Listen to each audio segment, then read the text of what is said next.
That's a Shame is brought to you by the people who support us over at patreon.com/shamecity. If you have $1, $2. $1 to spare, join us again at patreon.com/shamecity. Please.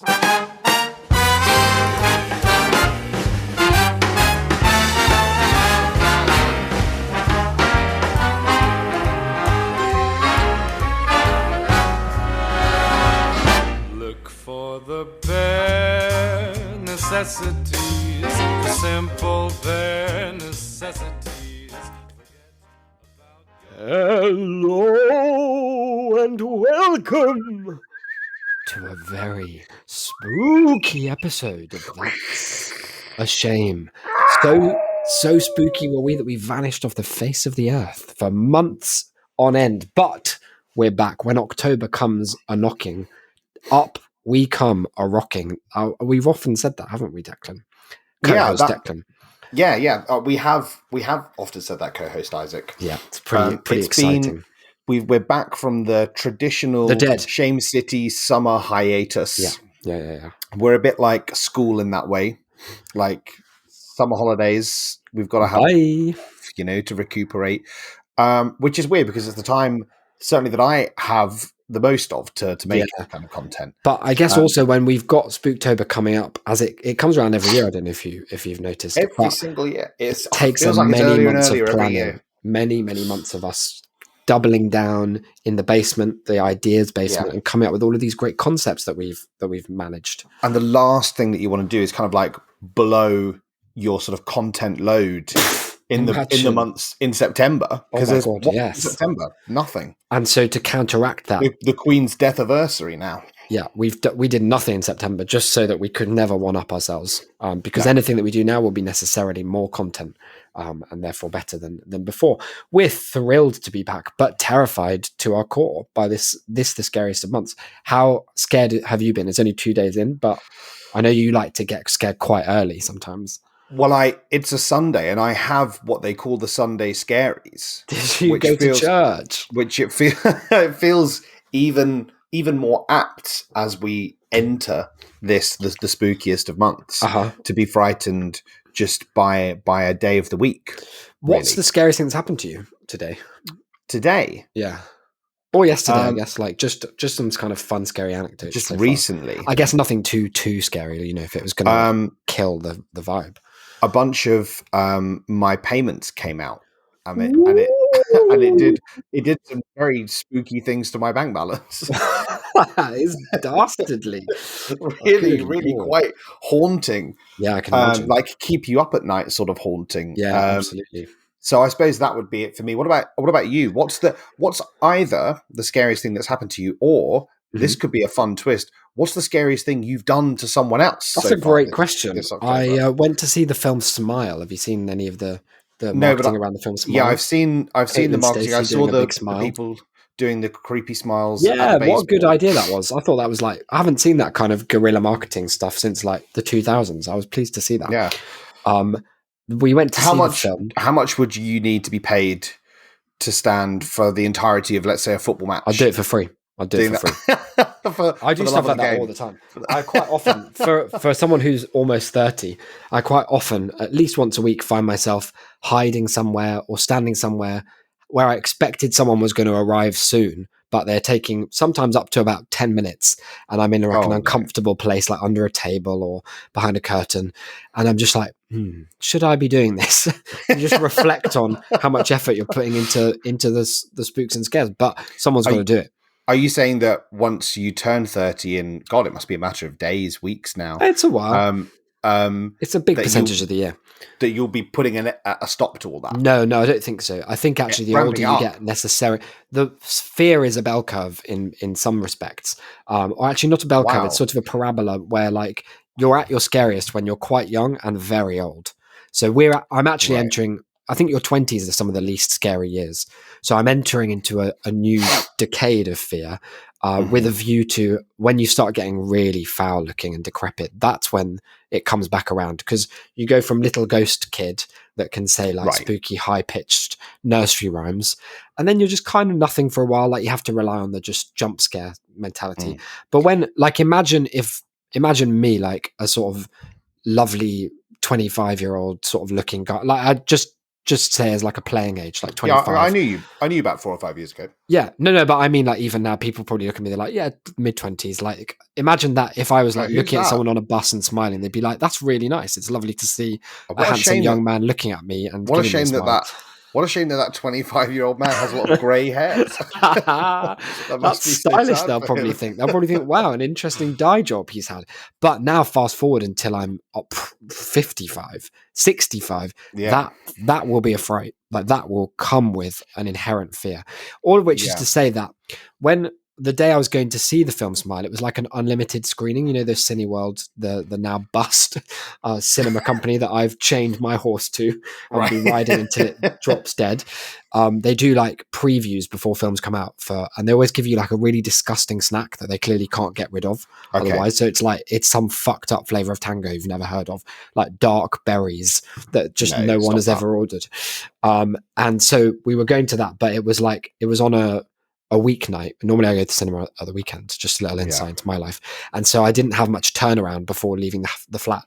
And I found myself in a kind of altered state, if you will, in the period, like I had an hour and a half, like lesson I was teaching before I had to leave. Yeah. And then in the 15 minutes before then, I was like getting ready.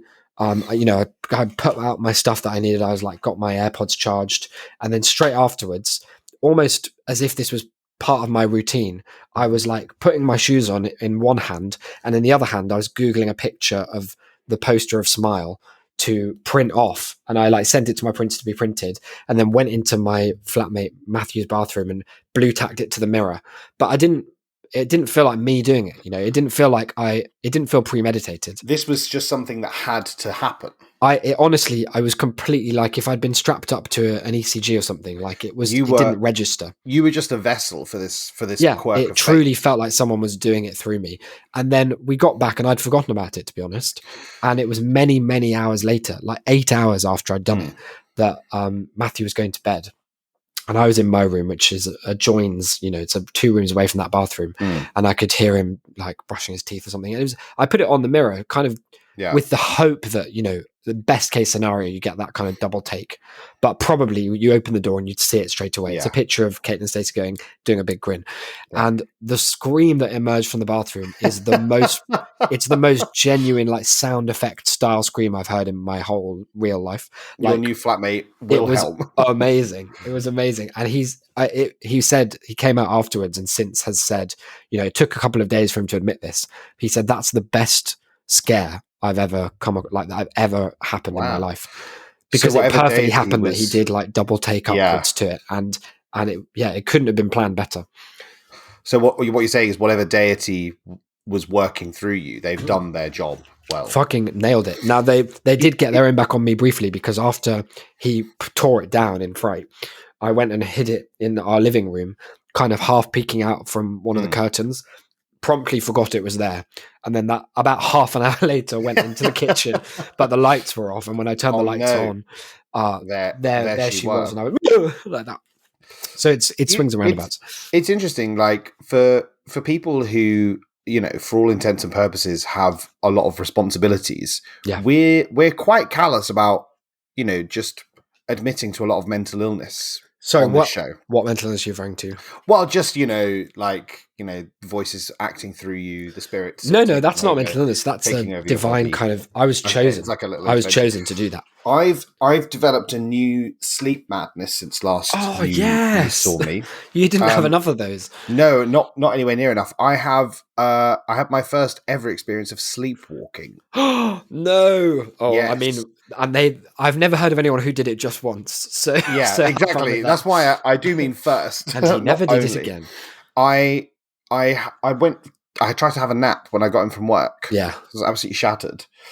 And when I woke up, there had been a significant change in my room. Yeah, that would have very much confused me. Apart from the fact that I had the vaguest memory of being responsible for it. Yeah. Which is that while I had been asleep, I had got out of bed. Yep. I'd walked down the corridor into the kitchen. I'd opened the fridge. I had taken out an oven pizza. I had walked back to bed, put the pizza next to the pillow, and then gone back to sleep. That's like you were trying to channel it into your dream. I was so hungry that I was just like, by the way, when you get up, you need to like make this. That's really good. So there's that. And then I'm even more concerned that I did it again a couple of days later when I went for drinks with a friend. Yeah. And I think he left about like 2. And then I had ordered some food, I think. I don't really remember ordering the food, but what I do remember is waking up at about 5:30 in the morning and being very hungry and thinking, hey, didn't I order some food? And then checking, and it said the food had been delivered. And I got out of bed and went into the living room, and there it was, like on the sort of coffee table, still in a bag. That's horror film shit, though. Like sleepwalking is one option, but I'm hearing possession. Well, this is the thing: is that I thought, well, friend and flatmate Mark must have let them in, which is a shame because it would have been about 3 a.m. when it had turned up. And so I, ate one of the wraps and then I went to bed. And then the next day I thanked him for letting in the food, and he was like, I did not. I've been dead for 10 years. He's like, I didn't let anyone in. So now I'm worried that I did it again, which is even more frightening because I do not sleep in clothes / pajamas. Oh, so no. I've quite possibly given the poor Just Eat man the absolute fright of his life. That's wild. Well, yeah, I mean, it's good that you're putting this on record, is all I'll say, because it will make the court case more straightforward, kind of cut and dry. Exactly, right? You've got to have your touchstones to go back to. Yeah. But yeah, I guess look out for, have you unearthed any interesting ancient scrolls that might be responsible for this? Have you done anything did you go to the Egypt wing of the British Museum and start fucking around with skeletons? I did drink from like the fountain of youth. That was usually a side effect to that. That was just one. That was just once. Like that's not. No, they won't do you for that. No, exactly. So we're in the month of Spooktober, and it's a firm favourite here on That's a Shame, isn't it? It's the time of the year that we like to curl up with a good ghost and just hug it senseless. That's what I like to get up to. Yeah. And as you'll have seen over at our Twitter, which is Declan. We've got Shame City Gang. That Shame. Yeah. Yeah, Shame City Gang. That's the one. We've put out a graphic, a PNG, if you will, a pung, as I like to pronounce it. Don't say that. And in this pung, upon it, verily shall you see the schedule for this month, this month that we call Oct, wherein we have 5 episodes of... We've got 5 spook-filled episodes. Multifaceted as well. Some people, they'd be doing 5 of basically the same thing over and over again, but ours couldn't be more different. No, what we're doing is we're doing 5 of the same things we've done before again, which is very, I can't say it's very different from just doing the same thing over and over. Exactly. And today's one is kind of, we're just setting the groundwork. We don't want to scare you too early. We don't want to get too frightful too fast. No. And so we're going to, be talking about some pretty scary stuff. Consider that a little warning here. There'll be ghosts, there'll be ghouls, there'll be spectres and everything in between. But we're going to be doing it in a kind of place of safety, which is the Imagiporium and the fleshy pink confines of our own minds, wherein we know we feel safe. Minds and mouths. Minds, mouths, throat pipes, all of those areas that we feel most ourselves and most at home. So all right, a ghost is scary, but what's it going to do to you in your own mind? Come on, just the idea of a ghost. Come on. It's never hurt anyone, has it? No, this is sort of like it's very similar to some of our Patreon content, isn't it? I didn't realise that, but yes, I suppose it is. It's like the content that we do over at patreon.com/shamecity. Yeah. Where we have a where show. You throw money at no content for 2 months. It's Sorry, like a vending machine. I did pause it once. It's like a vending machine that you put coins in and then you just get to look at food but without ever really tasting it. We do a show over there called Cups. Mm-hmm. Which is based on one of our all-time favourite formats here. It's quite frightening. And, may I say, one of the favourite formats of the listenership en masse. Mm-hmm. Where we pull these random ideas from the very depths of the brain, from the spirit realm sometimes, from the altered state, all sorts. And we we flesh them. We fuck them up. We flesh them in. Yeah. Yeah. So that's what we're going to be doing. We're creating art. We're creating movies. Yes, we're creating games, and we're going to be taking it in turns just to dream up what would the world be like if one of these great ideas came to fruition. Now, it never will. You've got to be at peace with that because we don't have the kind of budget or even sort of enthusiasm to see them through. Yeah. And dare I say it, many of them would be criminally liable content. Well, I haven't seen yours, but obviously that's not true of mine. But thanks for the warning, I suppose. Mine, you can make them if you want. I'm going to say that. I'm giving you license, dear listener. Fly forth and create. Yeah, but you have to cut us in. And you have to create, you can put it under like inspired by, and then Declan's full name you can put. And inspired by an idea from. and my phone number. Yeah, and his legal representation. Yeah, well, naturally. Should we go, what comes first for you, the film or the game? Well, I suppose, do they make more horror films out of games or more horror games out of films? Because I think it's one genre where there's a pretty even balance. It's crazy. That's a crazy like question. Silent Hill. I don't have that kind of data. Like Silent Hill, that was a game, right? Yeah. But then they made... Well, it was a hill first. Then they made the movies. But then I'm sure that there are examples the other way around as well, where you have films that turn into games. Well, yeah, like Friday the 13th. Alien as well. Yeah, Alien Isolation. Of course. So I guess what you're saying is there's no answer to the question. Yeah, I guess just toss a coin in your mind and tell me it's film. It's film. No way. So Declan's brought film ideas to the table. I brought game ideas. And because Declan, you're quite kino, right? You're quite a kind of cinephile, would you say? That's me. Yeah, exactly. What's some of your favorites that you've seen? Any like foreign language ones or not? You don't fuck with that kind of stuff. Oh, I only films that are directed by white men. Okay, that's my kind of vibe. Fair because enough. They know the most about films, right? They make the best. I guess they've made quite a lot of them as a demographic. Exactly. If that's what you're about. And if a woman were to make a film, like what would it even be about? Shopping, like, maybe. Oh God, it's just an idea. Yeah. Let's whenever the word cinephile comes up, I do have to mention the very good tweet that was guy who can't think of the word cinephile. You could say I'm something of a movie pedophile. This is such a good joke. It's a good joke. Yeah, I've brought 3 horror film titles. Okay, so you've gone for not ones that currently exist. Or do they? And I've tried to sort of cross the various different types of like title and horror like tropes and genres across the 3, so that they're not like, I haven't just brought, the Texas Chainsaw Attack 1, 2, and 3. We've tried to vary it up. So this is one that I feel is a sort of slightly older horror genre, as it were. And it's time to bring it back. Oh, 100%. Or we should leave it where it lies. Because you know that you can't these days, like you can't do an original idea. Yeah, tell me. It's all about bringing back old sort of intellectual properties and I love IP. So, I love IP. Yeah, so I'm going for that sort of thing. And this one is called I Saw It in the Bog (brackets) last night. Oh, okay. I've got to say, gut check. I love the brackets. I love the brackets. Thank you. It gives it such a sense of immediacy. Yeah. Because if someone came up to you and said, "Oh, I saw it," you're like, "Well, when?" Yeah.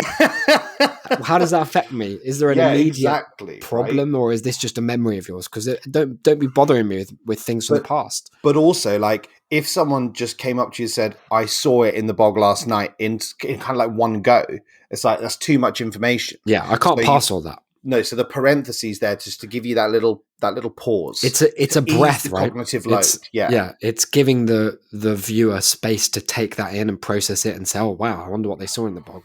Wait, it was last night. Fuck! Oh my God! I better spring into action. Now, one kind of question before we dive into casting and plot and the gaffer. Maybe we'll need to get him on. Yeah, exactly. Is it capital IT? Are we saying it's Pennywise? No, it's just a capital I. Okay. No, but not T. the T. No. Okay. So it can be anything. It could be Pennywise. It could be, but it probably shouldn't be. Just because, like, if this is the first of our projects, we've not got a lot of capital. Okay, right. With which to make it, and I think that Stephen, I think he charges a pretty penny. Pal though he is, he's not giving that one away. Fair enough. I saw it in the bog brackets last night. All right. Yeah. I think this has got to be very good, this film.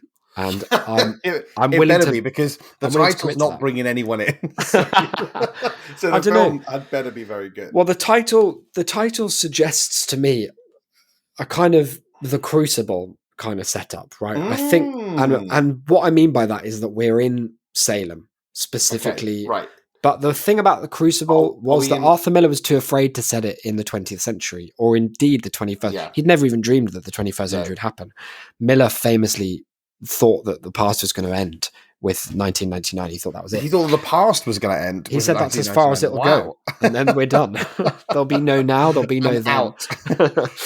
And so maybe this is like, I've got to imagine a lot of people, when the Crucible came out, I don't know how successful it was in its original run, but I've got to imagine they were like, and then what? But Arthur Miller, he never told you, and then what? No, that was it. That was the very He left you to just think yourself and to come up with parallels to McCarthyism on your own, which I think is kind of, well, I don't want to say lazy, but there's more work that could be done in that area to expose. Why have it in the subtext when you could have it in the text? So what if the thing you saw in the bog last night is Arthur Miller, and he's exploring modern day Salem, bogs and all, really getting to know the lay of the land. And what does a bog count as land, or is that the sea? It's kind of where the land meets the sea. Wow, it's a fusion, isn't it? It's beautiful. Yeah, it's land sea fusion. Like so you're going for bog as in swampland. Yeah, you're not going for bog. I've actually neatly sidestepped the idea that it could mean anything else, and I can't think. You're not saying that Arthur Miller is like, he's not scuba diving around down an Armitage Shanks, if that's what you're getting at. Okay, cool. It's preposterous idea. And is there a bog in modern day Salem? Yeah, it's mostly bog now. Oh, okay. That's quite handy. Because if you imagine Salem, it's got to be a terribly popular place to visit, right? And like Glastonbury, after they've had all the festival there, it's a bog city. So maybe not all year round is Salem a bog, but I've got to imagine after witching season. It's after that, So he's going there in like November. Up. Yeah. He's in there. I mean, he's there for October as well. Don't get me wrong. Like he's not. He's not turning up late for the party. Yeah. He was there, but he was sort of in disguise. And in November, that's when. Well, you know Arthur Miller. Like if he turned up in modern day Salem, he would be, as it were, swamped with fans. So what I think is I want to capture in the opening of the film. For me, most horror films, when I think of them in my mind, that really have affected me, the ones that I saw, when I was like a teenager or even younger, it's those opening scenes. Like it's kind of before everything kicks off that is the bit that sticks with you. Yeah, and that's even the ones that don't like drop the ball and that stay really good, like The Shining or something. It's still for me those shots of the car on the road with exactly the Dies Irae, or the shots of the beautiful street in Halloween. And I wonder, can we capture that? Can we capture something about what Salem is like in November? Whatever it is. Well, I was going to say like that. That seems quite crucial. Like, because I sorry, and again, like I don't want to hurry you along, but like, do you have any conception of what he did see in the bog last night? Well, no. This is the thing. The thing. Someone saw Arthur Miller. I was in the bog. Yeah, right. Sorry, I might not have made that clear. Sorry, Arthur's not our protagonist. No, if anything, the opposite. The eye is a little lad. Maybe he's called Rudy. Okay. Rudy Joe or something. Yeah. Rudy Joe. They like to, in Salem, they're always giving you the double name. And so what you're saying is that he would have recognized Arthur Miller, and he would have said, well, I saw Arthur Miller in the bog last night. But it was late. Square brackets, Arthur Miller. Editor's note. In the bog. Acclaimed playwright. Acclaimed dead playwright Arthur Miller. In the Salem bog. No, because look, I can't say I'm across all of the detail as of yet, but one thing I do have is the emotional sense of the place. Okay, yeah. And what I lack in my geographical knowledge of whether there is a bog in Salem, I make up for with this beautiful insight, which is that, after a party or what I'm thinking of really is after like a festival. Like my own experience of this is the Edinburgh Fringe. Yeah. But there's something very weird about if you stay for too long at the end of the Fringe, then everything's sort of like closing in on itself, and it feels like the light is starting to somehow the real world get brighter. And exactly, it's like if you stay up too late to a point where flux turns off, and you're like, Jesus Christ, my life is in shambles. Now, can we do that for Salem? That's what I'm asking. Yeah. So, can we show what it's like after the annual Salem Witch Festival? I assume they have. I guess the only issue that we might have there is that not many people who are going to the film will have an idea of what it's like before. It'll be implied. What it's like during the Witch such Festival, a good montage, and therefore the after will just sort of take the place of what is Salem. Some people see that as a problem. I see it as an opportunity. Is the boy scared of Arthur Miller? The town is scared of Arthur Miller because they think he's planning another one. Hanging around. He's trying to do the Crucible to them again to get material for the sequel. He calls it the Tucible. Yeah. Now, they're worried that he's just gonna have them inundated, that they're gonna have to have a second festival every year. I saw Goody Miller down the bog, and I'd be like, Rudy Joe, you saw no such thing. I'll clip your ear if you come at me like that. I think Salem's in Massachusetts, isn't it? So I don't think they'll have that accent, but maybe they will. Maybe that's part of the unreality of the place because Salem is it's such a representational space, we can make of it what we want. And I think it would actually be lazy of us to find out many facts about it. Yeah. Because then we're just cribbing from reality. That's fucking slumber. Yeah, this isn't a documentary. Exactly. Thank you for saying that. So in case anyone was under any aspersions, very little of this has actually taken place. Well, I wouldn't go that far. I think we want to keep a sense of mystique. Like, will they, won't they, these things happen? Will they, brackets, these things occur? Will Arthur Miller be in the Salem bog? Maybe this November. Give it 29 days or something and go and check for yourself. That's what the film invites you to do. And probably there will be fans who do that. And we should maybe set up a little, sorry, this might be putting the cart before the horse, but I'm saying we need to get ahead of that incoming demand for when the film comes out, and maybe we need to get in touch with the Salem sort of tourist board and have a walking tour of all of Miller's favorite bogging spots set up for after the fact. And lots of horror films tend to be allegories for some kind of social or historical issue. Does this film have a message, or is it is the message just, if you're a little boy and you see Arthur Miller in the Salem bog, no one will believe you? Well, I think the thing is they do believe him, but they don't want to accept that it could be the case, because the events of the Crucible crushed that town, and that man Giles, who got literally crushed by stones, as I remember. And so I think the film is kind of it's certainly allegorical, but it's about that kind of way in which we turn a blind eye willingly to things that we don't feel we're equipped to deal with, whether individually in our own lives. I'm sure you can think of examples. I'm thinking of some now from your life. I'm thinking of the fact that we're not equipped to do a film about Salem, and yet we're turning a very blind eye to that and going ahead anyway, despite the best requests of the Arthur Miller estate. Well, given that he's just played him in Blonde, and it was too on the nose.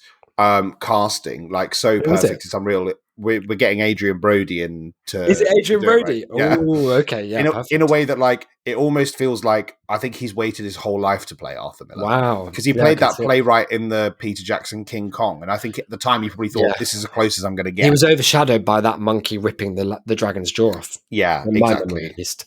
Yeah. Yeah, perfect. I'm happy for Adrian. My one question is, has he done mocap before? Is he going to have to? It's going to be there's going to be quite a lot of that, because I think the film's going to imply that the Arthur, you know, in the story of The Boy Who Cried Wolf. Now, correct me if I'm wrong, because I have a sinking feeling I might be. Is the idea that the wolf keeps getting bigger? It's definitely not. Is it? No. What am I thinking of? I don't know. It's a story where every time he sees the thing, it's different and worse. No, the whole point of The Boy Who Cried Wolf is that there's no wolf. Oh, there's no wolf. Oh, there's no wolf the other until there is a wolf, and then they don't believe him. Right, so what's the biggest Adrian Brody can the boy appear? Who kept crying, there's an even bigger wolf. Mom, you're not going to believe it. Well, quite literally. Yeah. But if you did, you'd be on side with the fact. Not only is the wolf back, he is bigger than ever. I want Adrian Brody in that bog to be, you know, that image of Bob behind the sofa in Twin Peaks where he's like ready to go. I want Adrian Brody to, the first time we see him in the bog, maybe he's just innocently inspecting some of the, I don't know what you could innocently inspect. What is there in the bog? But maybe he's doing a bit of literary research. He's like, I wonder what adjective I use. Sludgy, he might say. Yeah. In fact, that could be his first line. He takes out a little notepad. Exterior bog, night. Scrolls it down. Yeah. We see Adrian kneeling down. He sniffs the surface. It's just gently glooping and bubbling. Yeah. And then he like gets a dictaphone out and says, sludgy. And that's possibly his only line, actually, now that I think of it. But that's for the writers to iron out. And I think the first time we see him, that the impression the audience should get is, oh yeah, that's Arthur Miller. That's what he was like. But the next time we revisit that scene, and there will be a beautifully kind of circular, repetitive structure to it, almost by necessity in terms of the ideas we've generated so far. I think he gets more and more grotesque until the last time. Maybe he is the bog, and maybe that's what we're saying. Like the real bog is the playwright Arthur Miller. Like he was the kind of bog on the people of Salem. Bog. Yeah, right. Okay, I see. Well, that's done, basically, isn't it? Perfect. Amazing. Should we do a game? Let's get into a game. Now, let me see. I'm going to pick one that I feel is going to be a vibe shift. Maybe it'll be this one. So I've got one that's a title and two that are kind of concepts. And let's go for a concept first. Okay. I was thinking of just horror games to sort of iterate on and use as inspiration. And I remain impressed with the only one Five Nights at Freddy's game that I played, which is Five Nights at Freddy's, just the first one. I don't think I've played any others. I think it also went quite mad, right? We watched a video that was about 4 hours long about all of the incomprehensible lore that I'd love to understand, but I have to kind of accept now that I never will. I've aged out of that. You've gone past. It's like when they start talking about a war on the news and you haven't seen the other, you haven't been watching for I just don't know. Yeah. So I was thinking, like, what is it about that game that's so clever? And part of it is that it manages to inculcate this sense of terror with so little really happening. You know, you're mostly looking at just JPEGs and pungs, and that's all. And I think the setting as well is interesting, but there's something about the setting that didn't ever quite click for me, because I feel like it's quite an American sort of place. You know, like we don't have the Chuck E. Cheese, the Charles, what's his name? Charles Entertainment Cheese. We don't have those establishments here. We don't really have anything like it. Like, you know, McDonald's came close in the 90s. They have those play areas that I famously got stuck in one of the tubes once. Oh. And that's a traumatic memory for me. That's horror in and of itself. Actually, I didn't get stuck. I think I went through a tube and I was outside a building in a way that was confusing, and I didn't know anyone was. It was a dark time. Anyway, the pitch is a game like Five Nights at Freddy's, but you're working night shift at an old people's home in Bradford. Now, I'm willing to move on Bradford. Somewhere like Bradford is what I'm saying. Yeah. Somewhere that's like an established town, but not. It's not, you know, one of your Liverpools, your Londons, your Birmingham. It's not a big place. Yeah. It's like somewhere that's a bit kind of. If you got the train there by accident, you'd kill yourself immediately. No, you'd want to leave. You know, unless you've got business in Bradford, you don't want to be hanging around. You're not going there. No one's going like, let's have a trip to Bradford. Yeah, but I'm not wedded to Bradford. It could equally be, you know, somewhere in Kent. Almost anywhere in Kent, to be honest. Maybe like Slough. Yeah, Slough's a classic. Maybe Slough's a bit overdone. But this is what I'd love to really dive into with you, because I know you've got a lot of thoughts on this. The particular horror in Five Nights at Freddy's was I think it might be, what if an animatronic paedophile was chasing you around by possessing the machine men that are looking like a mouse and a bear and stuff. I think that's true. He was maybe a child killer, and sure, that's been done. I think what if we transpose just a normal kind of old person into that? Like, what if you were doing night shift, at this old people's home? I'm thinking it's quite a big place, and you get a phone call that's like, "Hey, it's me, John. Welcome to your first night." Typical Bradford accent. Welcome to your first night at Bradford OAP's Academy of the Old. Just a couple of things you should know. Jeffrey in 305, he gets pretty jumpy after night, so keep an eye on that one. And that's like all the information you get for the first night. Like, oh, what? That's an odd thing to say about Jeffrey. And then, fuck me, does Jeffrey kick off? Like, as soon as the sun goes down, you hear the howls. Oh, my youth! Things like that. Right. And that's just the start for Jeffrey. Like, as the night gets on, I'm imagining he starts, there's a camera in every room for their safety. And so that you can sell the footage on to like youth or perverts as well, I suppose. Yeah, definitely. And Jeffrey's, I want him to be hyper aware of the camera in a way that, some really good, like, what's his name in The Office? Martin Freeman. Like, I want him to have that kind of fun relationship with the camera, but in a scary way. Is this making sense so far? Are you not really, but okay? You're kind of getting what I want. Yeah, what I want to know is: are the old people after you? Like, are they They're after coming something? for you? I'll tell you that much. Are they able to get out of their rooms? They can, yeah. Unfortunately, they can. And the thing is, maybe not all of them all at once, but maybe there's one of them who is, because the thing about old people is they're people too, and so one of them could have been a locksmith or something like that, or even a bank thief, a bank robber, and it could be that they are like testing ground for this. Oh no, look, they've broken out, and because of technology that they have these days, it's probably not even normal locks and that. It's probably like once Jeffrey like gets out, he can use his locksmith's training to unlock everyone. Like those scenes in a prison movie where the guards are like, "Oh God, everybody's out," and they know they're going to be killed. Yeah. So it could be that at certain points, probably not on night one. I mean, we don't want to fuck people up that much from the start. But like at some point, more doors are going to be unlocking, and you've only got a fixed amount of a fixed amount of cameras. It takes some time to like get across to, to make a phone call to the Coast Guard that one of these old people is going to swim for it. Do you have a gun? You don't have a gun, I don't think, because can you have a sort of maybe like a tranquilizer gun? Yeah, that's okay. Yeah, I like that. But actually, can it be one of those tranquilizer spears? Where you've got like you can like they have at the Really Wild show if a bear's kicked off, that kind of vibe. And so I think they're coming for you. They're coming. Some of them are probably. I think we've got to respect that they all have different vibes. These elderly people. Yeah, okay. Some of them probably are coming for you, for reasons of like personal malice, or they've got such disorganized brains after all the rot has set in. Or what about are any people after you erotically? Almost certainly, old people are still sexual beings. Like we don't want to deny them. More sexual than young people in many cases. Yeah, because they know they're about to die. Yeah, they're getting as much as they can in. Any shag could be your lust. Yeah. So some of them are uproarious in that respect. Some of them probably just want to get out of there, and some of them I think are like you when you're asleep, just very confused, wandering around.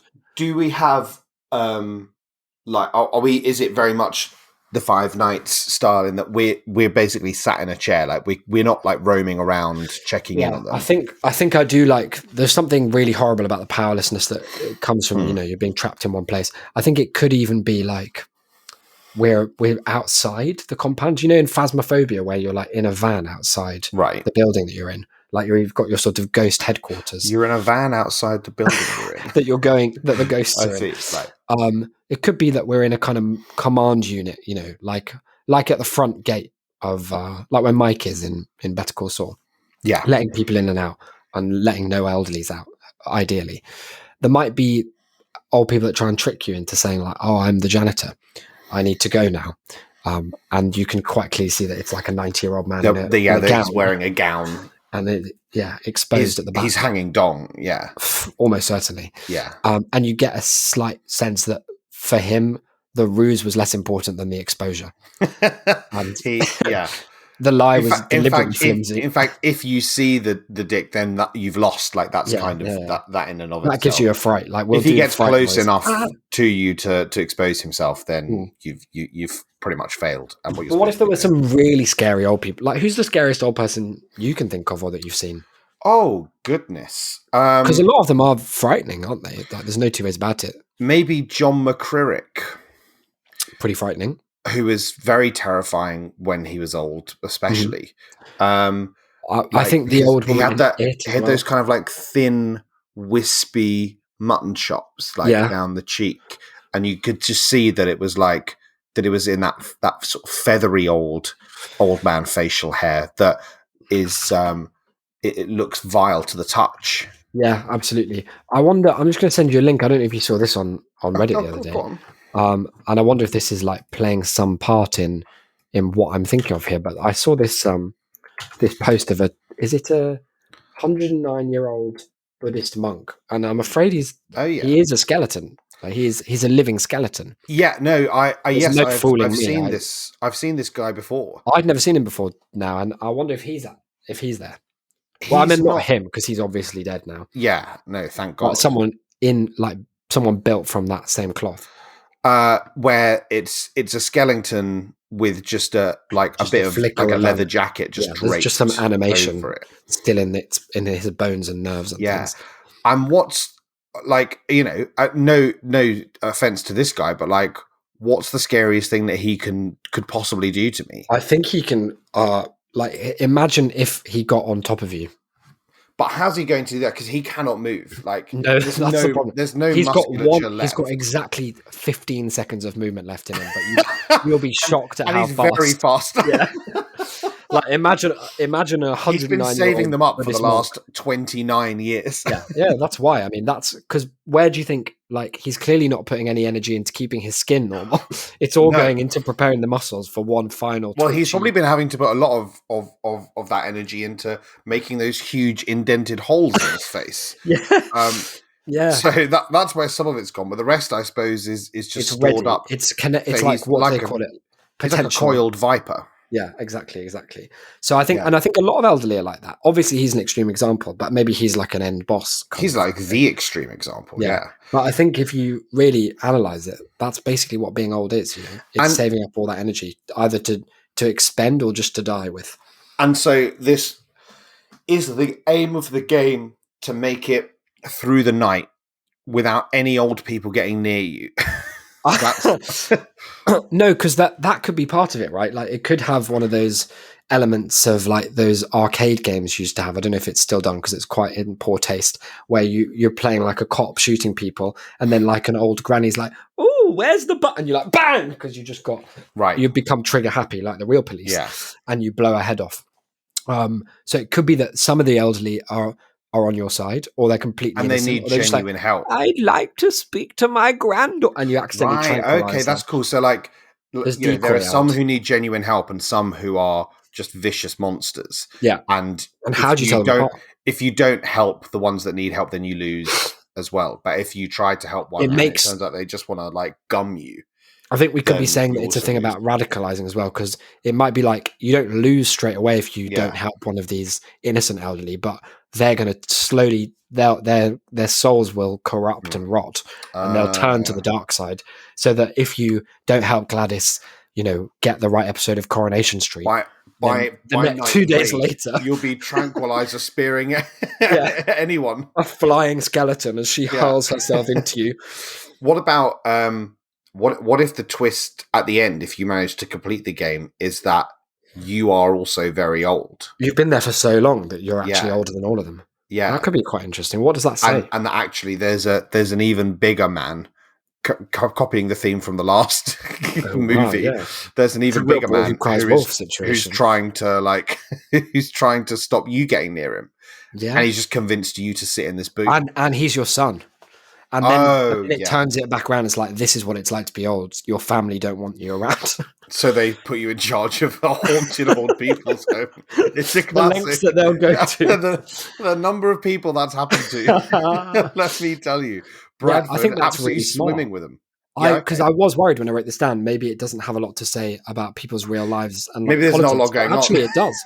Actually, it's got a huge amount to say about the way that we sort of transactionalize people. And once they're too old for labor, too old to be appropriate to look at, too old not to be scary, too old to have functioning skin and bones, that we just toss them aside. Yeah, I suppose really, like, if you can't see the social message of digitally tranquilizer spearing the oldest man on earth who is That's nude, on you, isn't then then you need to improve your not much media of an ally. literacy.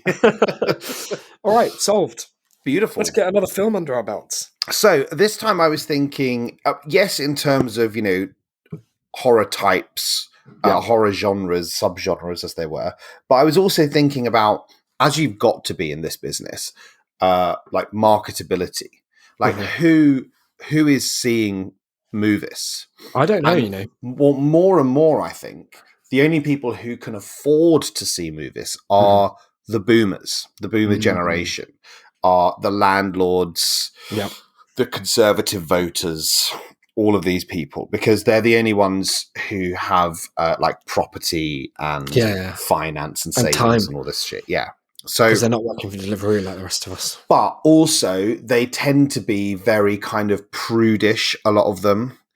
And also they're suckers for things that they can remember. Yeah. Nostalgia. And they're suckers also for really, really basic allegory. So tell me how this hits you. We make a movie called Night of the Living Woke. Oh, well, straight away, I'm pleased to say that this will be our highest grossing project so far. If we can get the this daily is what we're going to involved, use to bankroll all the other projects. Yeah. I think that just off the bat, I can already see, it's got a clearly defined target market, and it gets through to them with the title, which is something that some people have said of our previous work. Sometimes the titles are not terribly clear what kind of film this is. Obviously, we'll get a lot of, and also it's Night of the Living Woke, and then after the word woke, there's a sideways cry laugh emoji. Yes, that is huge. And maybe that emoji, not to get ahead of ourselves, could be a character in the film, like in the Emoji Movie. That's just one idea. It's sort of like constantly, maybe it's just constantly on screen. Like that it's funny. When someone's doing, do you remember Facebook Live? Yeah. And you could react, and the like little emoji just sort of float across the screen. Every time there's like a member of the woke left on screen, there's just loads of those emojis just floating over it. Yeah, I like that. That's new, isn't it? And it could be in 3D. Exactly. Oh, 4D. The tears are actually dropping off of the emojis onto you. That's hot. We can spit at the audience. Are they zombies? In a metaphorical sense, because of course they are in that sense, the wokerati, like they're all just following the crowd, which is what zombies do. Right? Yeah. Are they literal zombies as well? Is my question. No, they're not. So because I think that might be a bit too far. Because obviously, a bit too metaphorical. If you think of like the Romero films, obviously in the originals, what emojis did he have in? Well, this was his problem. You see, this was his problem. He didn't have any emojis. Lazy. He had this sort of like metaphor, I think they call it, whereby the zombies represented consumers, right? Okay, well, because they want to eat brains. They're not the same though. But they were sort of banging on the door of the mall, like someone who wants to buy things. Zombies don't shop. Exactly, I guess that's just this is the problem. So, like, what it is that they're just normal woke lefties, like the woke Stasi, but the movie is saying like they're basically zombies because they're always on their phones, right? They're wandering around always on their phones, looking at their zombies. Phones. Yeah, exactly. And they're always out at night. They're always going. Yeah. Oh, they can't stop, can they? No, that's quite true. Actually. And they're quite like lazy, quite low energy, a bit like zombies as well. Right. So that's what I'm thinking. I think it tracks 1-to-1. I think that's the main strength of the film so far. The two strengths are the title slaps, and yes, the basic message of the film is there. It's there. So the thing I was sort of still debating, though, that I'd love your input on is who do you think our hero is? I think our hero's got to be one of us, like an ordinary lad, a bloke, a guy, a chap. Maybe he has some rental properties.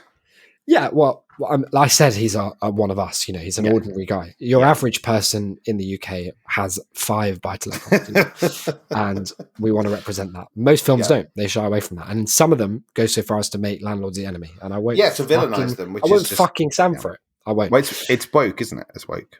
It is. It's a joke, is what it is. Oh. Now I'm seeing a suited gentleman, because I think he harkens back to a time when men knew how to dress. Yeah, he wears a hat. This guy, of course, because not just the one. Well, no, one at a time. I don't know if you've noticed, but since men stopped wearing hats, everything's just gotten worse. That's an astute observation. Just think about it. Let me think about when men wore hats. I'm thinking, it's quite a while ago. Yeah, unless you don't mean at winter. Oh no, I'm not talking about I'm just talking about a beanie, like some coffee store hipster. Yeah. No, I mean a proper hat, maybe like a detective's hat. Like a detective's hat, yeah. No, that's true. Though. I mean, the police have some hats, and that's why they're the best of us. The army have some exactly. Hats. And would that we were more like them. So, what if our central hero? I'd like it to have a kind of train spotting thing where he's narrating, where we get to hear his thoughts. Because if we're going to, for the first time in living memory, as far as I'm concerned, finally represent the ordinary Brit.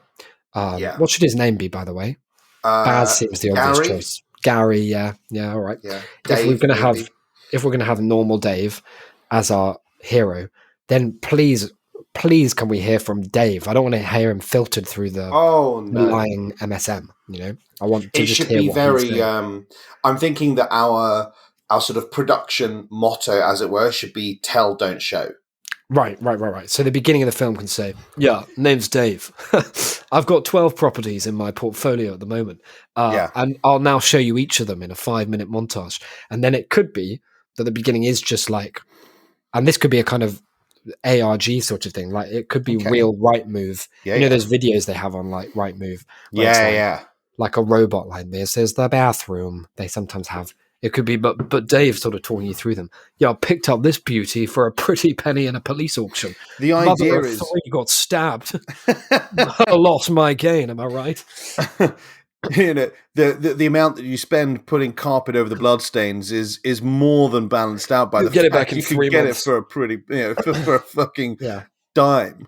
So I think we could start with maybe 5 to 10 minutes of just Dave going through his portfolio, just so that people respect him. Exactly right. Because you can't shake someone's hand in the cinema, but you can show them your portfolio. Yeah, people will probably be clapping. Oh, they'll be of course, hooting and hollering in the aisles. They'll probably start comparing, with each other as well. And that's I don't know if you've noticed this, but there are no spaces for men to just meet other men these days. No, bond. Exactly. We've lost that sense of fraternity in our kind of woke societies. So maybe our cinemas could become that, where 2 guys sitting next to each other could be watching the film, and it sparks conversation where are you investing, Larry? Who's your broker? I like that. Absolutely. And that'd be really nice. What if? Well, here's an idea. What if the sort of the impetus for the movie or for the plot really is Dave's disgust at some people's behavior, some people's tweets, maybe sparked by the death of the Queen. Because Dave, he respected Her Madge, she was the best of us, and she'd been the Queen his whole life. I don't know if absolutely, and she very much was sort of the archetypal landlord, right? Yeah. She had many properties. She taught us how to do it. Yeah. She taught us how to do it. She bought low, sold high. Bought for free. Yeah. So he's furious at this, and he sees people saying things like, we don't actually gain anything from the monarchy, and instead they actually cost us a lot of money, and actually it's a terrible sort of repressive institution. Yes, and what if one of these tweets that he sees, he's like, I think I recognize that handle, and he looks, and it's the same handle as the Gmail of one of his tenants. Yeah. And so he goes to knock on the door in his Union Jack suit, Yeah. And he screams in their face, beats them to death, and his woke wife leaves him. Yeah. And then he's on a crusade. Oh yeah. Oh god. Yeah. But okay. Yeah. So this is it, because the snowflake generation, they're calling this an aggravated murder. Yeah, a racist, aggravated right-wing act of terrorism. Whereas what it was just a man defending his honor and king of country. Yeah. Yeah. I like that a lot. And so what's the night element? Well, it all takes place in one night in real time. It's like 24, I think. It's a long film. Oh, okay. Okay. And what is going to be Dave's ultimate triumph or tragedy? I think he wants to be. I think it changes, and that's part of what makes an interesting film. Like his motivations shift and morph as he's responding to the kind of market conditions that are. He's an investor across this one night. He has to be able to say, okay, well now I'm a wanted murderer. How will my aspirations and goals shift in response to the invisible hand pushing me towards prison? He'll push back, and ultimately his goal at the end of the film is to be murdered by the police on the steps of Buckingham Palace, dressed as Batman, screaming about fathers for justice and clutching a Jordan Peterson book. And does he succeed? Oh God, yeah. Well, I mean, yes, he succeeds in doing that. Whether he succeeds wholesale is for the audience to decide. Between you and me, whether the nation understands his message, his incomprehensible messaging, or whether they simply damn him as a racist murderer. I suppose that's a nice sort of dilemma to leave it on. Yeah. Exactly. I'm projecting £1 billion opening weekend. Easily, mate. Cool. Let's have another game. Here's a game where you play as a ghost or ghoul, and the thing about ghosts and ghouls, they're often unfairly maligned. As this concept of unfinished business, I think, is sometimes taken to be inherently malicious. It's like, I have to get my own back, I have to get revenge, or I have to tell this person that I hid a secret locket there that absolves me from some crime. I think that's all a bit high stakes, and it's not realistic. Because not everyone, I don't know about you, but if I died now, my ghost's most pressing unfinished business would be like, I wish I'd had one more curry or something. Like I don't have a lot of big grudges I need to settle. No, almost none. Yeah. So what if the ghost or ghoul we're piloting in this piece, they had some unfinished business, and it was this. They'd just done one of these boot camps, these coding boot camps they have now, where you can go and you pay thousands of pounds. They're really expensive, but they come with the promise that, right, we're going to go 9 to 5 for 6 weeks to a one of those like WeWork sort of spaces where there's bean bags and there's beer on tap, and everyone's called things like Marcus, and we're going to go and learn JavaScript and full stack development, and at the end of that period you'll be maybe 20 or 30 grand in the can. But they will say, if you can't get a job in the next 2 years, we'll pay you that money back. And so our hero had done that process, and he'd got, the last week probably involves like getting your CV ready and some interview practice. And he had an interview at Microsoft. Now I don't know if you know Microsoft, they're a big name. I've heard of them. They do something about on the computer. On the computer, absolutely. And Bill Gates, you know of that one? Yes, Amazon. Exactly, yeah. And it's a dream job. I mean, even, we're not even slightly in that industry, but we'd be kidding ourselves, both of us, if we said we wouldn't jump at the chance to work for Microsoft. Oh, you're champing at the bit for that. It's the dream.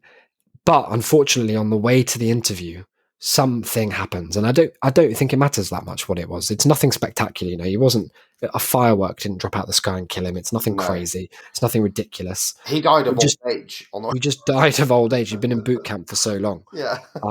He died of excitement, maybe, as well. Like that could be part of it. Like that. I like it. So this is a game about a ghost who, wakes up, kind of like Heaven Can Wait, Warren Beatty, like, whoa, wakes up. Rather than wanting to be like a baseball legend or whatever that film's about, that I haven't seen for about 20 years, he just wants a kind of entry level position at Microsoft. I was going to say UK, but I'm not wedded to that. It can be anywhere. We'll go wherever. We'll shoot in whichever city gives us the best kind of tax break. Yeah, break. And just be honest. What do you think off the bat?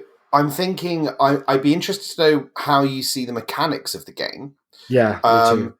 And is so is the idea that the obstacle is how can he be seen or heard or affect material change in the world, or is the problem that Microsoft have this very bigoted anti-Phantom hiring policy?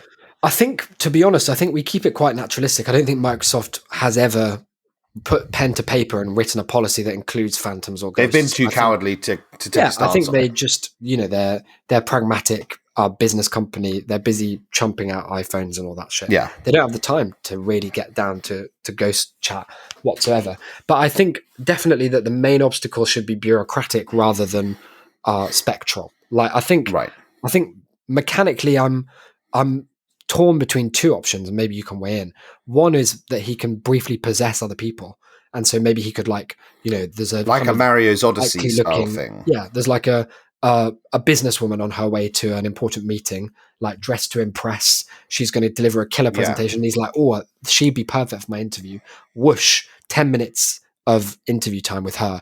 Then she'll have to make an excuse. Sorry, I just want to butt in, because some of this has been slightly dealt with by Ernest Cline's very, very good Ready Player 2 that we've been reading on our sister podcast, Big Bad. But just the idea of if you were in the body of a woman, would you do? So our ghost character, does he spend a lot of time looking down and noticing his boobs? No, and all of that. No, he's not. He's not a sex pervert. We're leaving that in Ernest Cline's novel. Yeah, right. Okay, good. I was just making sure because that would be. He's just that would be a waste of time. I think he's ultimately a good guy. He's not been dealt the best hand because obviously the best hand would be getting an entry level position to be alive.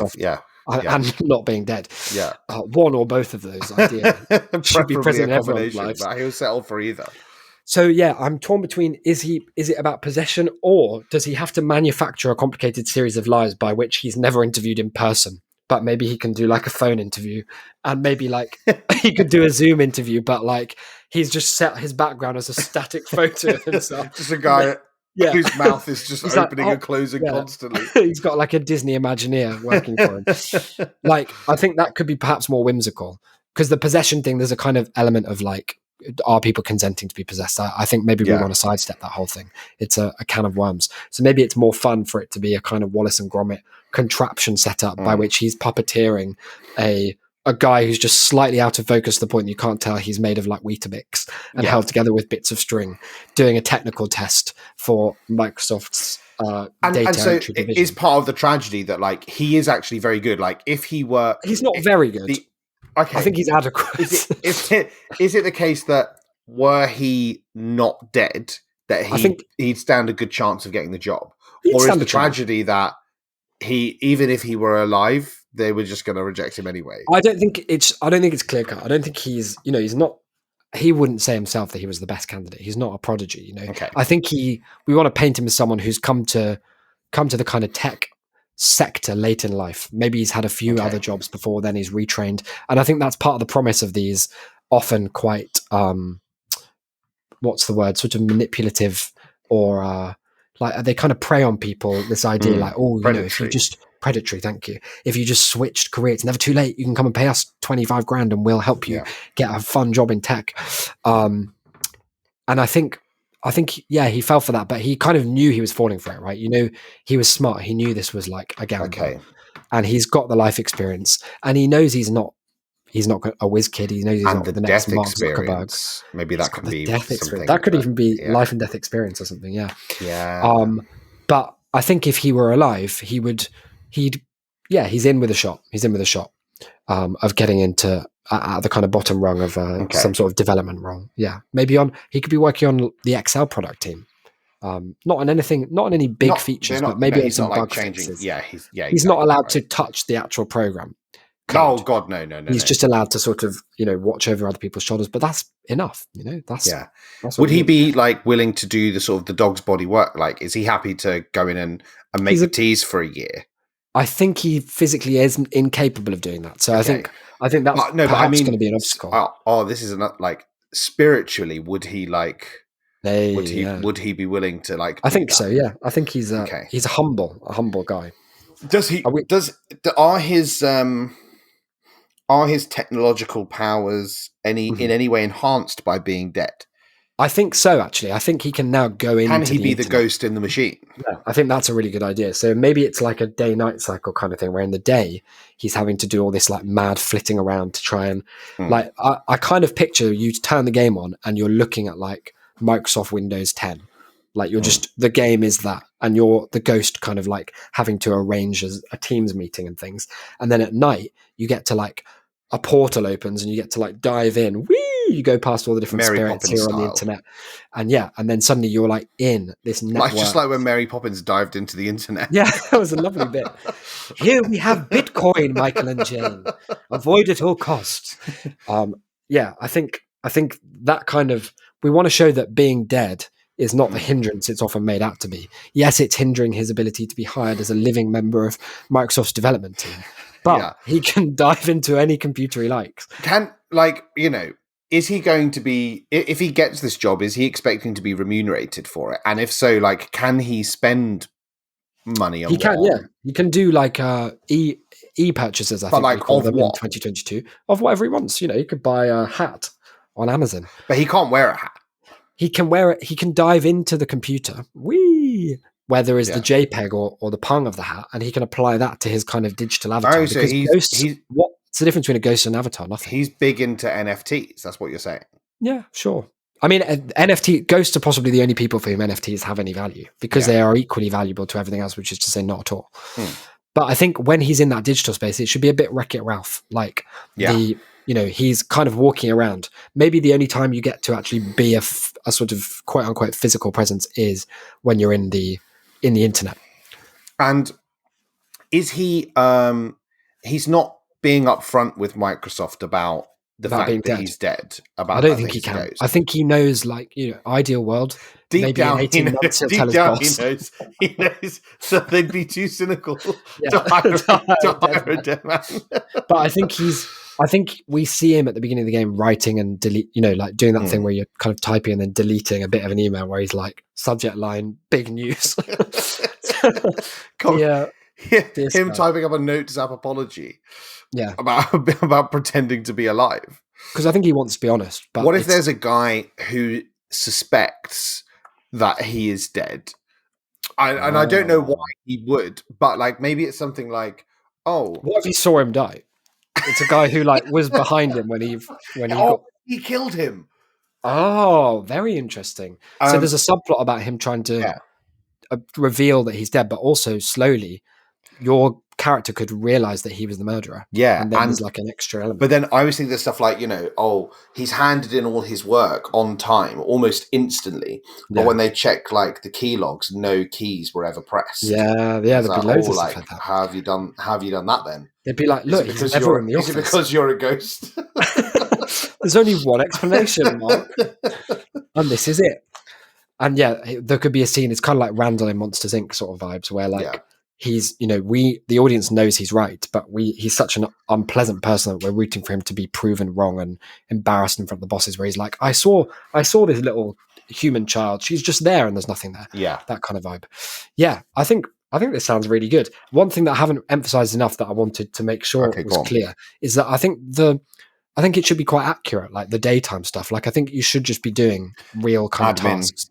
Yeah, in real time. Not necessarily in real time. I don't want it to be boring, but I want it to be like, real. You should be able to experience what is it about this job that made this man willing to give up the afterlife in order.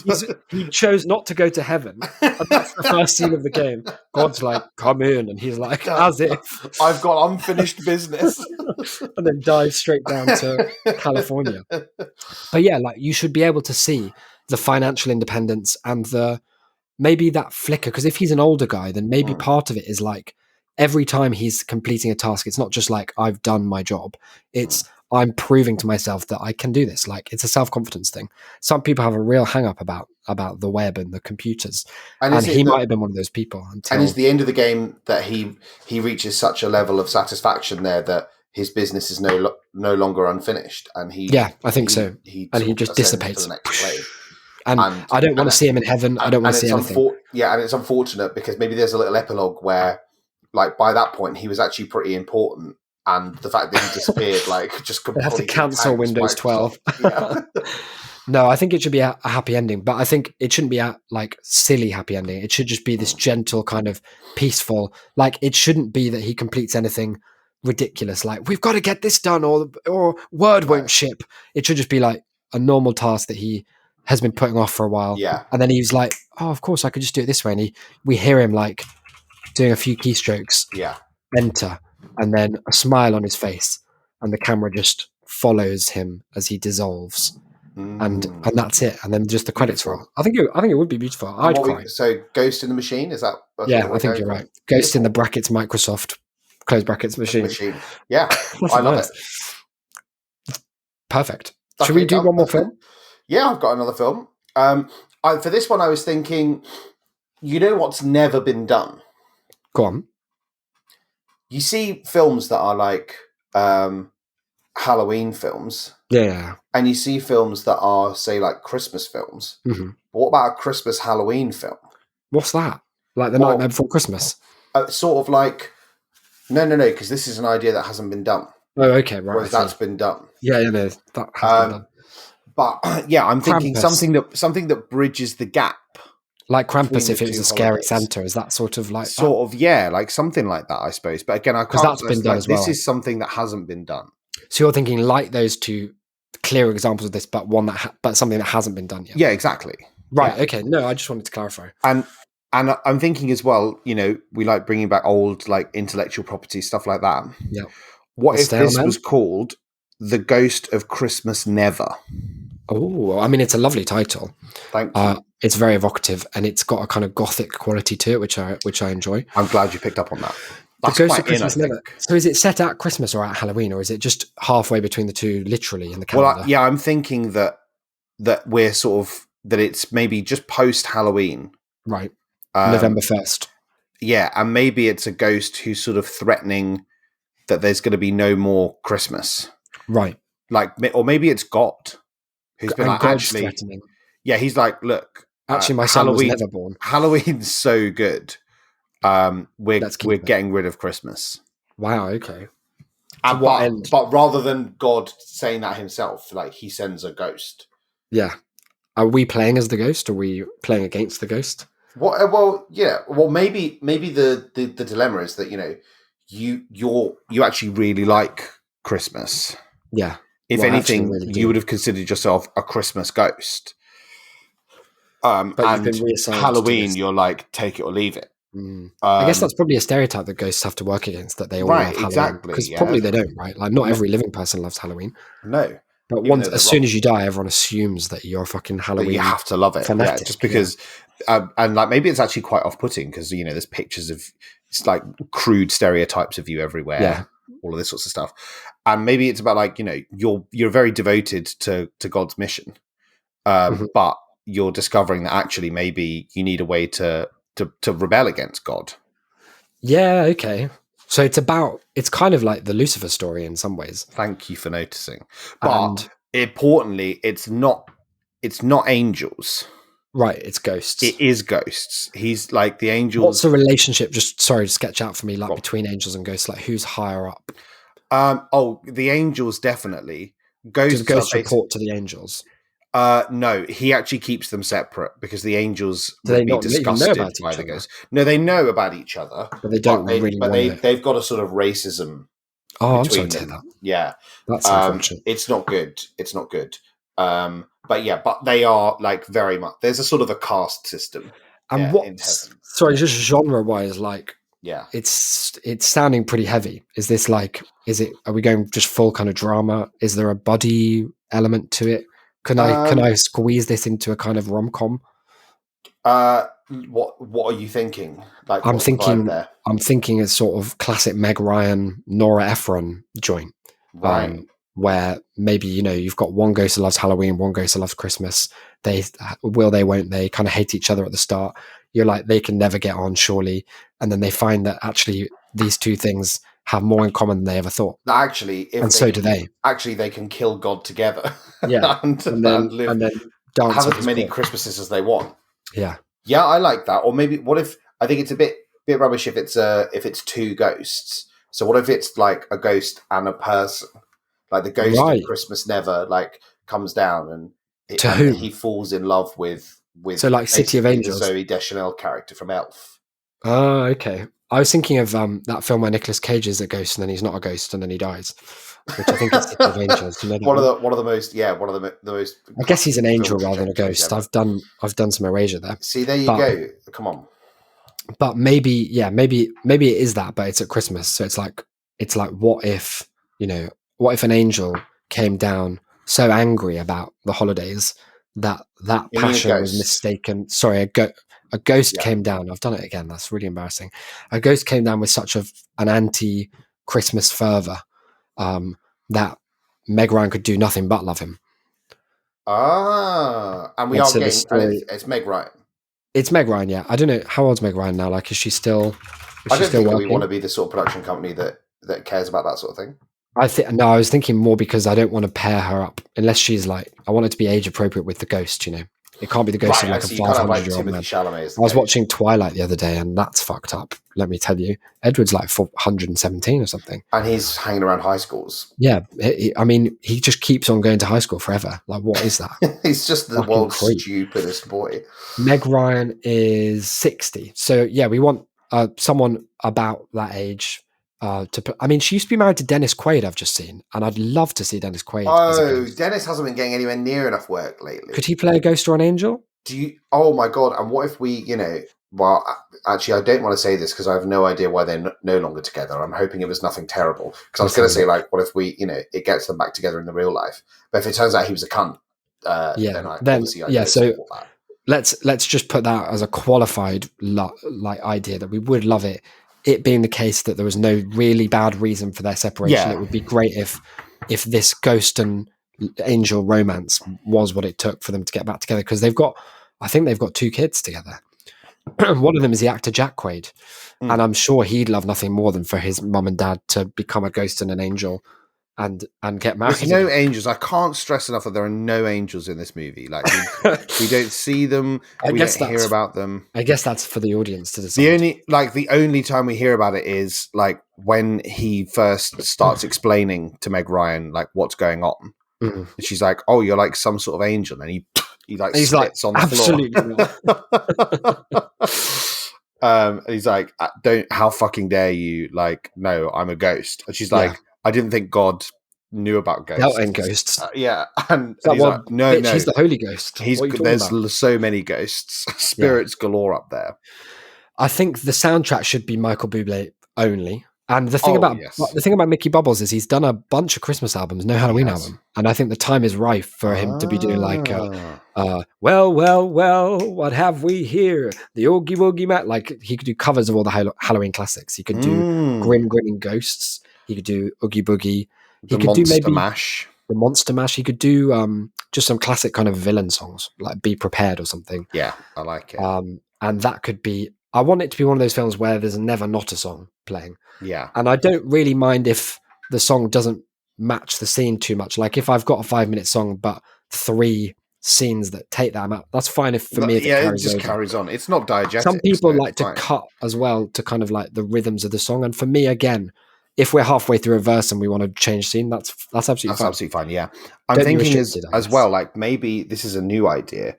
Like maybe it's one of those films where we're working a bit like Memento, where we're working from 2 different timelines and we meet in the middle. Like so the ghost timeline and the angel timeline. There are no angels. There's no angel timeline. Okay. There's no character who's an angel. We don't see any angels. I really want that to be clear. There's no. In fact, the film is called No Angels now. It's called the Ghost of Christmas Never. Brackets. There are no angels now. Wow. Where there's the Halloween end, which is sort of like pre Meg Ryan and meeting Meg Ryan. Yeah. Like when he's come down and he's firmly on his mission to just like get rid of Christmas. Yeah. And then there's the other timeline that's sort of cutting into this, which sort of starts from the very other end, where it's all Christmas stuff and they're like very in love and they're sort of like it's noticeable that in those bits, like they just do not mention God at all. And then the final scene is like in the middle where those two timelines mesh, and it's them killing him.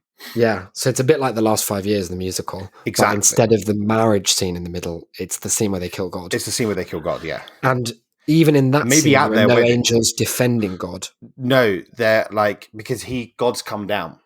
Oh, okay. That makes a lot of sense. In fact, it is their wedding, and he's come to the wedding. And then to bless it or to stop it? No, he's a guest. He's like a guest of honor. That's how they lure him in. And then that's smart. They get him. They knew how to get him. What God didn't know is that ghosts all along knew the secret to killing him.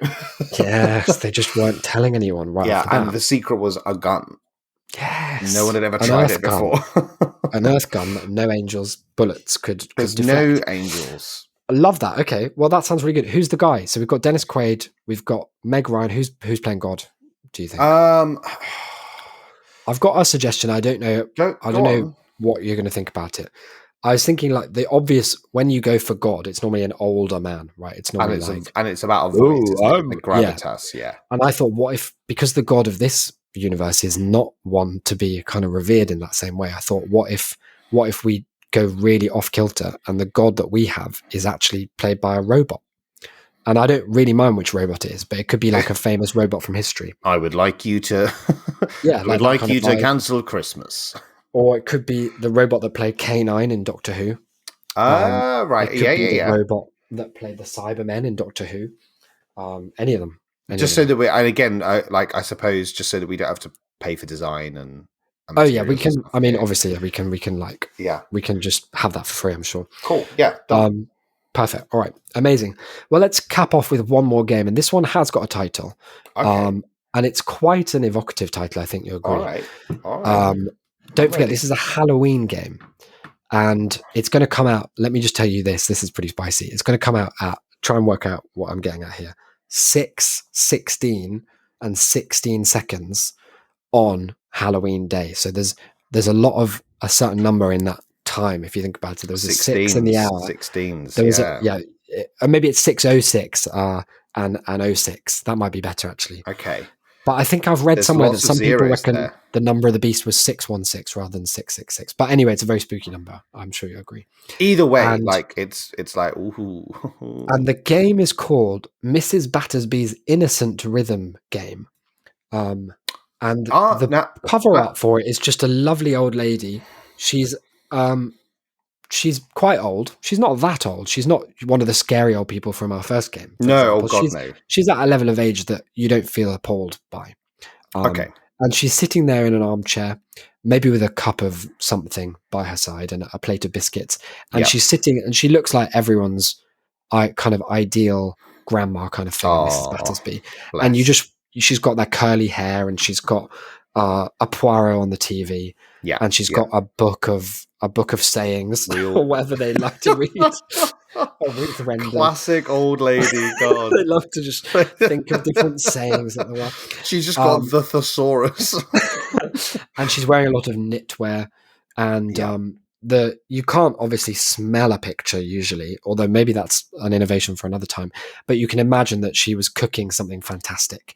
And I think to be really inclusive, we'll probably do a few different versions. So we'll have a white Mrs. Battersby, an Asian Mrs. Battersby, a black Mrs. Battersby. Will there be a gay Mrs. Battersby? Absolutely not. Okay. Because they didn't know about that, did they, in those generations? And so sorry, is she a modern day old lady? Well, or is she an old-timey old lady? I think the thing about a real old person is you can't quite tell what era they're from. And if they're still at an age where they're decorating their own house, then the house probably won't be representative of any particular, it could be 1930 for all we know, for the amount of asbestos and like plastic that's probably covered in uranium and paint or brown glass. Yeah, brown glass, lots of those weird little crystals that they like to have. Yeah. So Mrs. Battersby's Innocent Rhythm Game.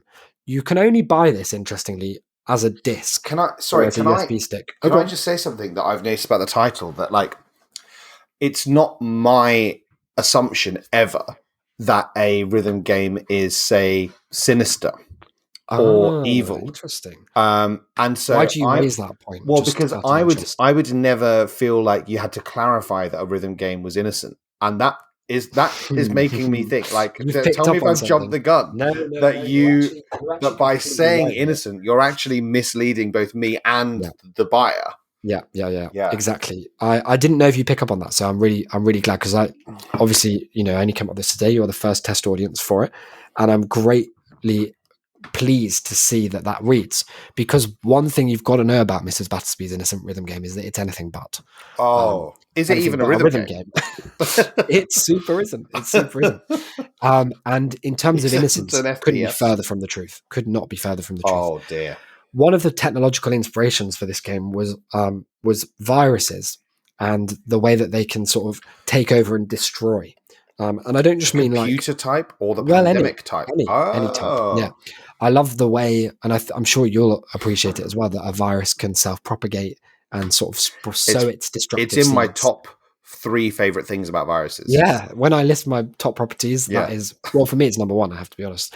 And I think what we should be doing with MBIRG is pushing the kind of limits of what technology seemed like it was able to do. And we've experienced this a few times when we've played games on stream over at twitch.tv/ShameCity, with that game One Shot, for example, that like changed my desktop background. There are some games we played that started doing all the Dan Mullins stuff that does fucked up things with your Steam messages, and it's fooling and interesting, and it makes you feel like, ooh, the parameters of this game seem to extend beyond what I thought. The normal reality. And so what if Mrs. Battersby's Innocent Rhythm Game can slowly but surely take over your whole kind of console, PC, and ultimately life? Like the game starts and it's got a really jaunty like do do do do do do do do. Like, hello dearie, come and sit down, and you do, and she's like, this one would be more fun with the camera on, and so she like puts a prompt for you to turn your camera on. And that feels right, like, because if Mrs. Battersby asked, she's not from an age where people just looked at avatars. And she needs to be able to see you face to face. Yeah, but then you're saying that like a bit further down the line, she's like, oh no, like what if? Just kidding, but like what if you uploaded a nude? I had written down in my notes, try this one nude. Right, and then she's like next thing you know, like you're going around, and she's just like, if you fail the round, like she does this kind of like evil stare at you, goes all upside down or something, and she's like, don't make me phone the papers, like sort of thing. And she's like tapping her copy of the let's be honest, Daily Mail. Yeah, and what if like after you upload the nude, like the address of your work just appears on the screen? Yeah, that would be good. I think it's a game that challenges you to say, like in the first act, as a developer, I mean, how much information can we extract from the player and how many permissions can we get them to tacitly agree to? And then in the second and third act, we say, now what can we do with all of this stuff? What can I make out of these ingredients? Like a sort of ready, steady cook of crime. Yeah, and I think it should be. I think there should be a randomized element. I don't want everyone to have the same experience. I want some people to play this game and it to be a perfectly innocent rhythm game. And then other people do it and it sends like the N-word to all of their contacts book. I want it to be catastrophic for some people, because that's part of the fun, right? That would be part of the mythology of the game. Like it should be able to claim your entire digital persona. Like we build in a kind of deep fake potential where it will like scan your, it will be like, this one you'll have to do facing the other way, and it scans your whole like 3D body and then makes videos of you like at an EDL rally doing, or like giving your manifesto to YouTube in front of like a random Zoom background of an onsen or something. I think there's a lot of scope because this Mrs. Battersby character, she's so disarming. Now, and maybe go for it, because you I don't want to read too much into the symbolism here or some of your hints. Go for it. Mrs. Battersby, she seems like a sort of a devilish figure, if I may say. That's interesting. What's given you that idea? Well, the numbers at the start, numbers of the devil beast, yeah. The and then also she doesn't appear to have any kind of real gain from any of this. Yeah, and one thing she says at the beginning other than mischief.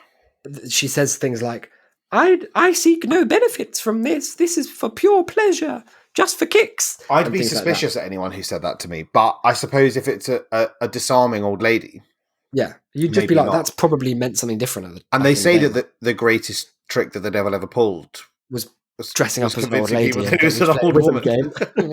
with nothing to gain. Yeah, the greatest trick the devil ever pulled was sending your nudes to your boss. That pesky dev. Yeah, you're spot on. It will be revealed over the course of the game. Like Mrs. Battersby, I think the persona starts to shift and morph, and there'll be like a version where you come back and she's just a bit blurry. Maybe the first time you're like, oh, maybe my character's like fuzzy varifocals aren't working or something. But then there'll be another one where you come back and she's one of those indescribable Lovecraftian horrors that just, I think this will only trigger for like a very, very tiny percentage of players, but it will drive them instantly and irrecoverably mad when they see what we've done with Battersby. Maybe one day she's just nude herself. Maybe that's how she sort of convinces I think that's more often than not after like your first week of playing the game. I think that's part of how she kind of operates. Yeah. It's standard MO for Battersby. And I think she can start to sort of threaten you as she gets to know more about you as a person. She can start pulling up like your dad's Facebook profile or like looking at your mum's emails and be like, shame if anything happened to these. She can, and maybe she could fuck one of your uncles. I think that goes without saying. I think maybe DLC. We'll see. Imagine downloading the uncle fucker add-on. That'd be a really bold move. But the company has to pay an old lady to go and have sex with one of your relatives. I guess I think of the gameplay, which has been sort of notably absent from our discussion so far, as like I think it's a bit like Roblox. Like it's a platform rather than a particular game. It's like, not a rhythm game. Well, there might be a rhythm game in there, but there's more, it's kind of whatever she wants. Like if she wants to just discuss the weather with you, you're going to be in a 4 to 5 hour conversational sim, and you've got to know it's going to be very dull.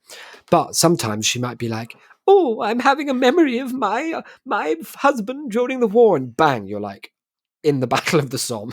You're playing as her lost Dickie or something he'd probably be called. And he was German. And dare I recall, he does all of her husbands throughout the ages were always on the more suspicious side of history.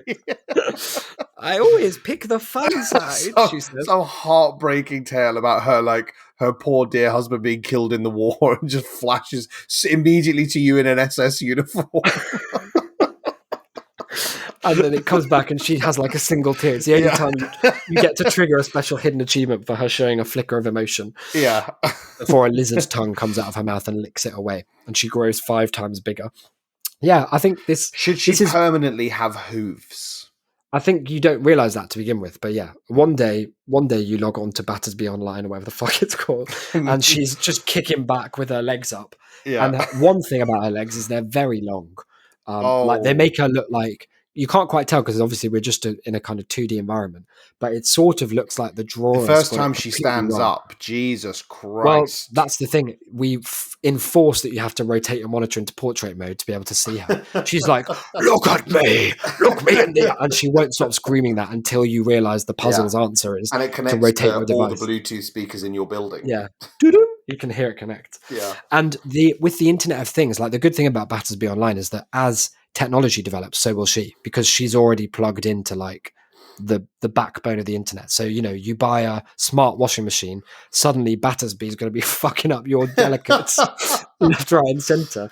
Battersby's invading your Samsung fridge and just constantly pumping ice out. Just flushing water all over. She'd play havoc with my robot vacuum cleaner, for example. It would just come in the middle of the night and start trying to suck your head off. Oh, Battersby. Yeah, I think this one's obviously it's in quite an early stage of development, but I just wanted to get the ball rolling with ideating on that so that we can blue sky maybe in our next session. Yeah, look, the rest of it, we're just the ideas guys, right? The rest of that's for the developers and the programmers to figure out how they're going to get the digital old lady to come round and like beat you to death. But that's there's no bad ideas in brainstorming. Thank you for saying that. Yeah. Well, look, this has been the opening gambit of a month of spooktacular content, and there's so much more to enjoy. I guess we teased the fact that this will be all visible on a fun infographic over at Shame City Gang Twitter, or indeed in our Discord, shame.city/Discord, which will be much like the Night of the Living Woke, reviving from a kind of dead, morbid stupor this month. But should we just give them some highlights? I mean, there's a clear highlight for me, which is the very end of the month. Seeing a return to the Imagiporium's own stomping ground, DeltQuest. Well, I mean, we can, we've got next week over on the Big Bad Books feed. Yep. We will have a fantastic new feature called I or AI. Nice. Try and work out what it is yourselves. Yeah, just you do that yourselves. Then the week after that, back here on the TAS feed, we're going to be having the return of the Digital Fright Night. A fan favorite for sure. That was a lot of fun. Then again, a week after that, over at Big Bad Books, we will have Frightening Alley. The wizard always knocks twice. Speaks for itself. Make of that what you will. as are we yet to. And then, yes, of course, as Isaac says, we will be capping off the month the day before Halloween with a very special, the long-awaited It's a climax. DeltQuest IV. Yeah. And let's just say, you won't be the only people climaxing when you hear what DeltQuest up to this time. Oh, he is one horny boglin. You're joking. I'll tell you that for free. Wow, I can't wait. Until then, welcome back to us and to you, I suppose. It's been a pleasure. It's been a pleasure indeed. We're going to do some streaming. We haven't quite decided when, but keep an eye out. If you're not following on Shame City Gang or in the Discord, you'll get notifications. No, if you're not following, you won't. So follow and then you will. But until then, I've been Isaac. You've been. I have been Declan. Happy Halloween. Bye, guys.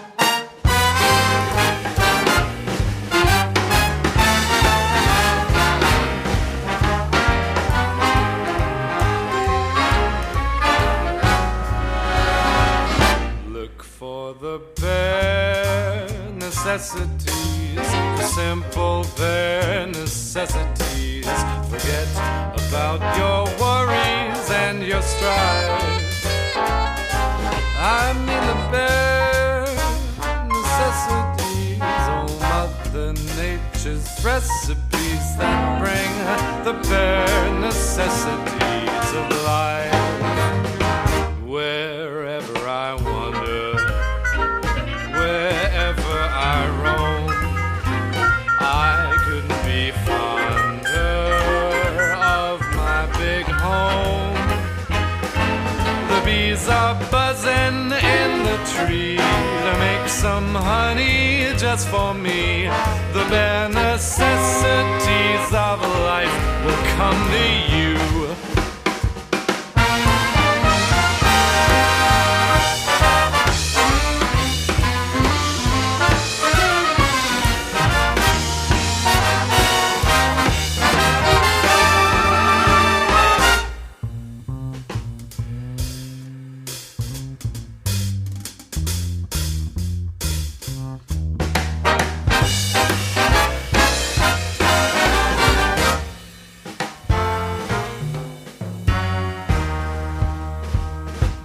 For the bare necessities, the simple bare necessities. Forget about your worries and your strife.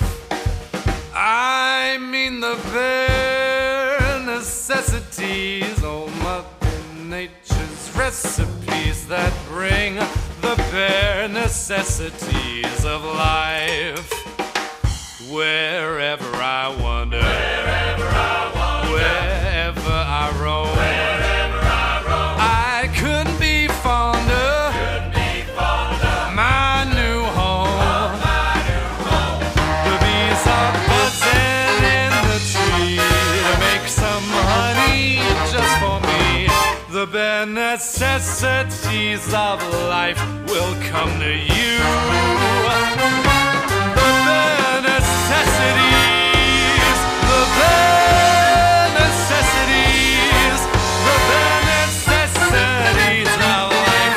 Come to you.